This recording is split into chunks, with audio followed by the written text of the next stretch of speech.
In September of 1897, a small girl sat down at her desk to write a letter to the New York Sun. Please, Pleaded the 8-year-old child. tell me the truth. Is there a Santa Claus?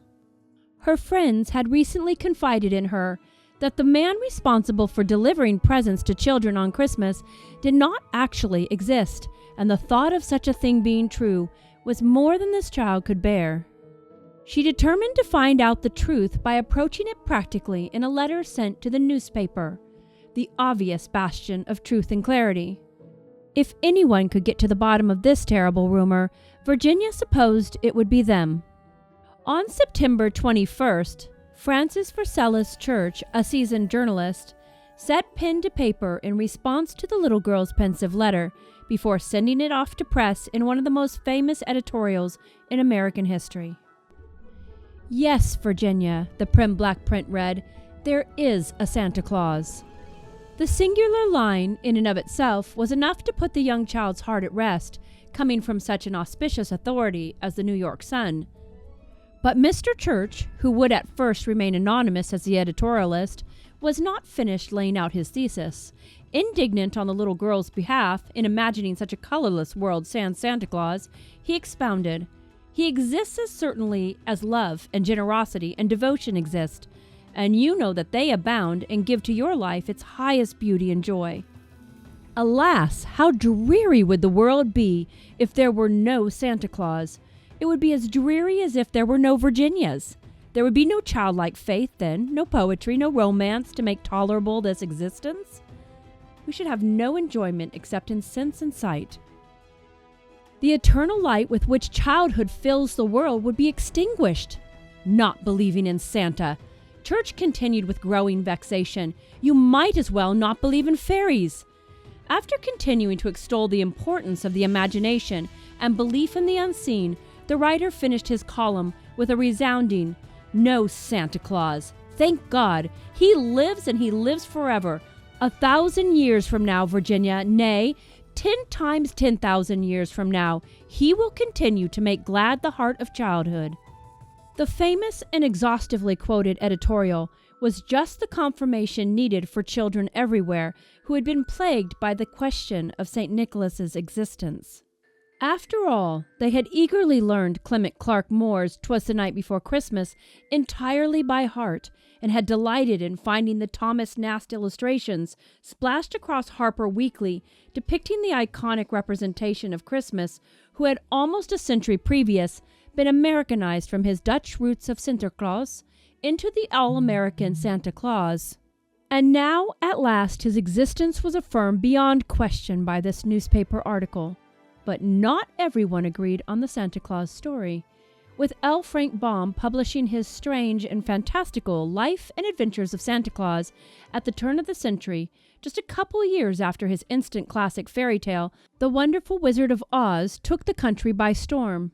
And despite Catherine Lee Bates, an English professor and poet at Wellesley College and the author of America the Beautiful, insisting that Mrs. Claus had a hand in bringing the holiday to fruition each Christmas time, Santa Claus was more often portrayed as single. And while Louis Prang had clothed Santa Claus in his easily recognizable bright red suit in the 1870s through a series of illustrated postcards, and Washington Irving had placed a pipe in his hand whose smoke ringed his head, leaving Clement Moore to elaborate on the jolly white-bearded elf's belly that shook like a bowl full of jelly. In stepped the imitable Norman Rockwell, who brought his undisputed talents to the renderings of Santa Claus and his elves with charming realism. But in the end, it took Haddon Sundblom to breathe life into the modern Santa Claus, with his ruby red suit trimmed in white fur, a cap lined with the same fur perched upon his head, while his generous waist was cinched with a wide black belt and a large brass buckle. Santa was coming into his own. With the Industrial Revolution changing the landscape of the country and society, prompting an increase in children's goods and toys, which began crafting Christmas traditions in the images of commercial interests, advertisers saw the perfect opportunity to capitalize on the recent rise of the middle class in America.